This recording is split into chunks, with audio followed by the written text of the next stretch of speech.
A letter found too late. It arrived long after it was meant to. A single envelope, tucked inside a folder no one had opened in years, carrying words that should have reached the president when they mattered most. And with this late discovery came a realization that changed the understanding of an entire chapter in the administration's history.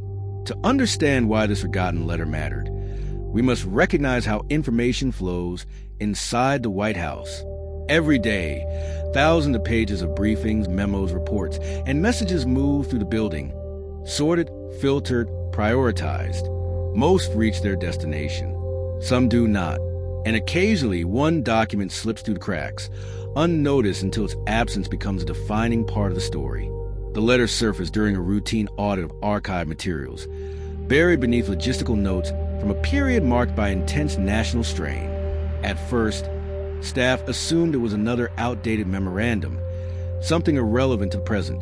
But the moment they read the opening lines, the temperature in the room seemed to change. The letter contained information, urgent, precise, and deeply consequential, that should have landed on the president's desk during one of the administration's most challenging decisions. Had it arrived on time, the course of policy might have shifted. Conversations might have unfolded differently.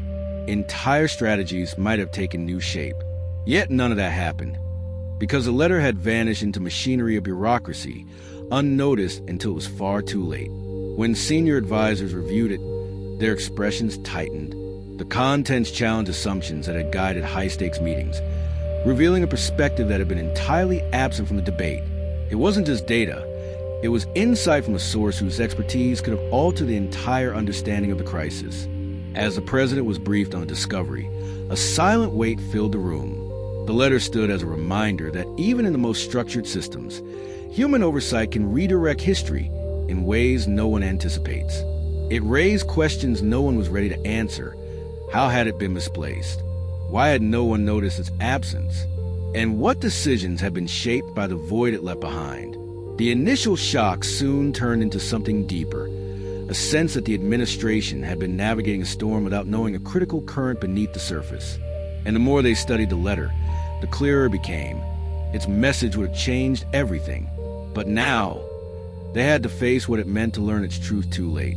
As the weight of the letter's contents settled over the room, the implications began to unfold with unsettling clarity.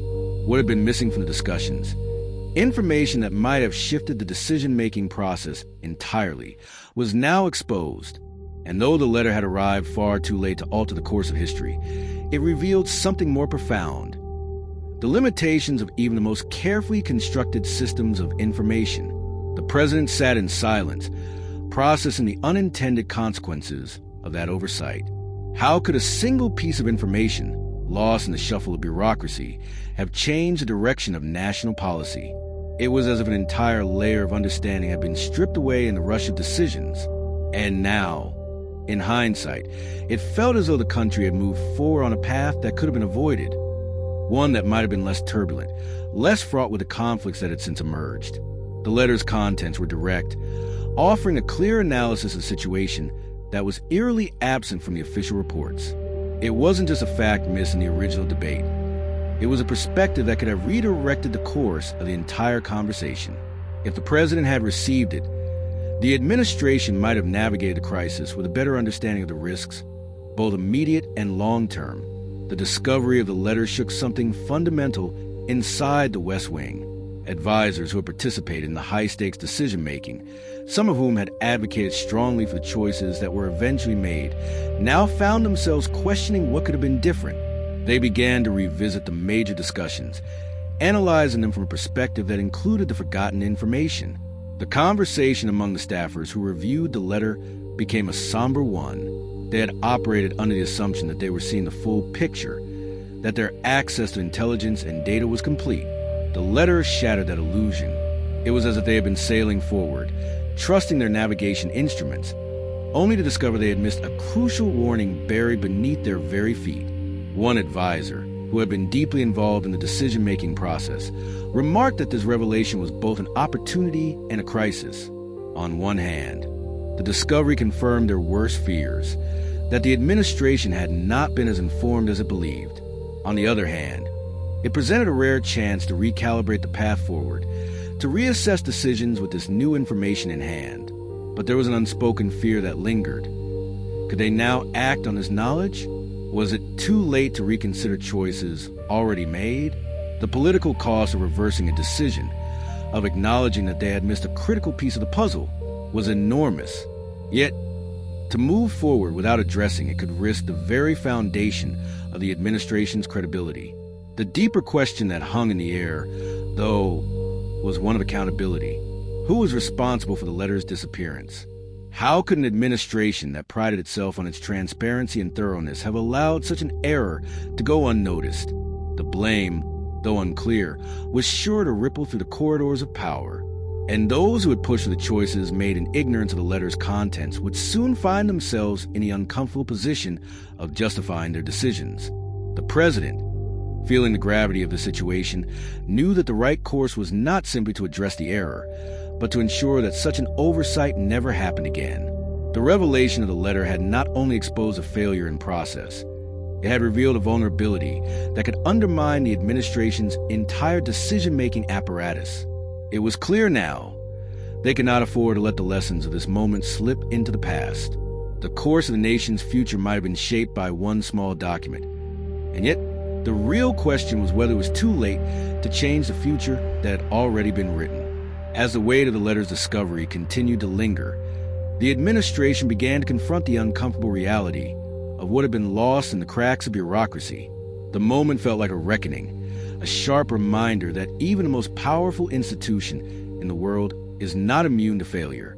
What seemed like a minor error, an envelope misplaced in the shuffle of a busy government, had now become a symbol of a much deeper issue. The question was no longer just about the content of the letter. It was about the integrity of the systems in place that allowed it to go unnoticed. The president convened a private meeting with their senior team, requesting a full audit of the decision-making process. The goal was simple: to understand how this crucial information had slipped through the cracks and to ensure that such a failure would never happen again. But as the discussions unfolded, it became clear that the problem was not just a matter of one overlooked letter. It was a failure to integrate diverse sources of insight into the decision-making process. Information had become siloed, reports had been filtered, and crucial perspectives had been left out of the equation. Some of the advisors, who had been deeply involved in the previous decisions, were visibly shaken by the realization. The letter had contained a fresh, alternative perspective, one that could have illuminated a clearer path through the crisis. But instead, they had moved forward, trusting the incomplete data and disregarding the voices that might have made the difference. The process that had led to the administration's decisions was now under scrutiny, revealing the cracks that had been overlooked in the rush to act. One advisor, who had championed the original course of action, expressed a profound frustration of hindsight. If only we'd had that letter, they said, their voice tinged with regret. If only we'd known. But the deeper issue wasn't simply that they had missed a crucial document. It was that they hadn't created a system that could catch such oversights. The failure was systemic, rooted in how they handled intelligence, managed communication, and ultimately shaped policy. The error wasn't just about one missed letter.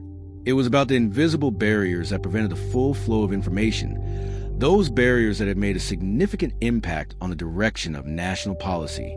The president, absorbing the gravity of the situation, recognized that the true challenge ahead wasn't just about correcting this oversight. It was about restoring faith in the system. Confidence in leadership couldn't be restored by simply addressing one failure. It had to be rebuilt by creating transparency at every level, ensuring that every voice, every piece of information, and every perspective was considered before the country was asked to move forward. The advisor spent the next few days examining every facet of the decision-making process. They consulted with independent experts, revisited every briefing and report, and even sought external feedback from those who had been most directly affected by the policies in question. They listened closely to communities, industry leaders, and foreign partners, anyone who had a stake in the outcome, anyone who might have seen something the administration had missed. By the end of the week, a new framework for decision-making was proposed, one built on collaboration, inclusivity, and above all, an openness to hearing the truths that might challenge their assumptions. No longer would they rely on a small circle of trusted advisors or filtered reports. The system will be restructured to allow for a greater flow of information from all angles and to ensure that every decision was made with the fullest possible understanding of its consequences. The president addressed the nation in a public statement. "We failed to listen," they said, their voice steady but reflective. "We failed to ensure that all voices, all information, were heard before making decisions that would affect millions of lives. And for that, we are accountable. But moving forward, we will do better. We will listen more carefully, act with greater responsibility, and ensure that no perspective is left unheard." It was a moment of reckoning, not just for the administration, but for the nation. The letter, found too late, had exposed not just a failure process, but a gap in leadership. And in the end, it was that very failure that had given the president the clarity to reshape their administration's future. The decision was made. A new chapter was beginning. And this time, the path forward will be shaped by every voice, every lesson learned from the past, and every perspective that had once been overlooked. So what do you think? Will this new approach truly prevent another failure like this? Or is it too little, too late? The president's address to the nation marked a pivotal moment, a turning point in both leadership and national trust. The weight of the missteps had been acknowledged, but now came the harder part, proving that the changes would truly take root. The country, divided by past decisions, looked to their leader for signs of genuine transformation.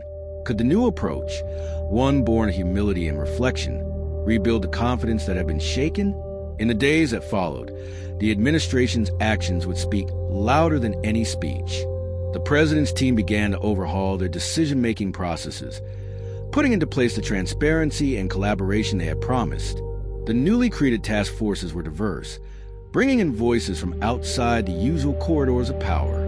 Experts from across the country, those who had been unheard in the past, were given seats at the table. And the results of this new approach began to materialize quickly.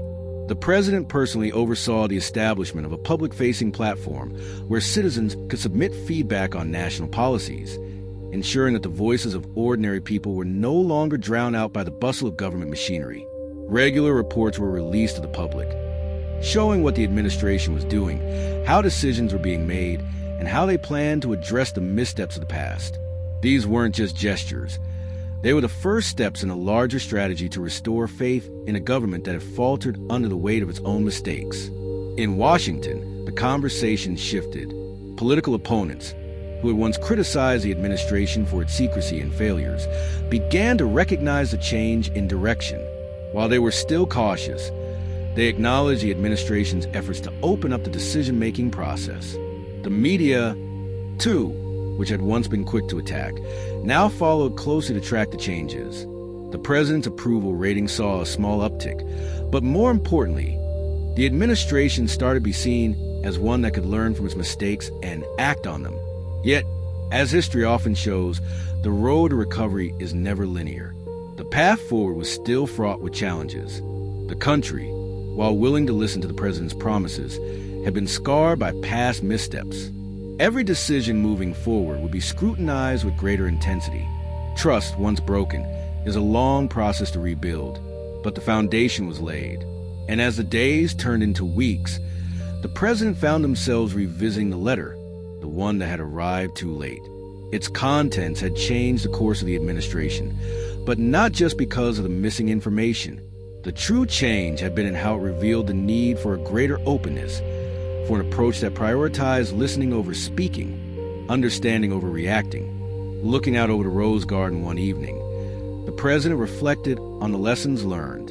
The letter, though found too late, had opened a door to a new kind of leadership, one that wasn't defined by the decisions made behind closed doors, but by the willingness to admit flaws, learn from them, and grow in full view of the people they served. The administration had taken its first steps toward a new future, a future built not on the illusion of perfection, but on the understanding that mistakes are not fatal. They are opportunities for growth. In the end, it wasn't the letter itself that changed the course of history. It was the actions taken once its truth was finally embraced. And with that, the country began to heal, slowly but steadily, from the wounds of the past. So, what do you think? Will this new approach stand the test of time, or is this just another temporary shift in leadership?